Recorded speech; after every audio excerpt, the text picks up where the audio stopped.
ઘણા લોકો જીવનભર સફળતા પાછળ દોડે છે.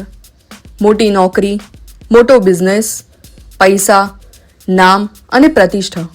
પણ એક પ્રશ્ન એ છે કે આ બધું શા માટે? જો આપણી સિદ્ધિ પાછળ કોઈ પર્પઝ નથી તો એ સિદ્ધિ માત્ર બહારનો અવાજ છે, અંદરનો સંતોષ નથી. એક ઘંટ ખૂબ જોરથી વાગી શકે, પણ જો તેનો કોઈ સંદેશ જ ન હોય તો થોડા સમય પછી લોકો તેને અવગણવા લાગે છે.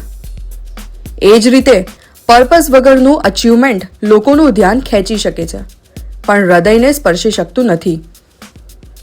તો મિત્રો, યાદ રાખીએ, સફળતા આપણને ઓળખ આપશે, પણ પર્પસ આપણને અર્થ આપશે. એટલે માત્ર સફળ બનવાનો પ્રયત્ન ન કરીએ, એવા બનીએ કે આપણી સફળતા કોઈના જીવનમાં પ્રકાશ લાવે.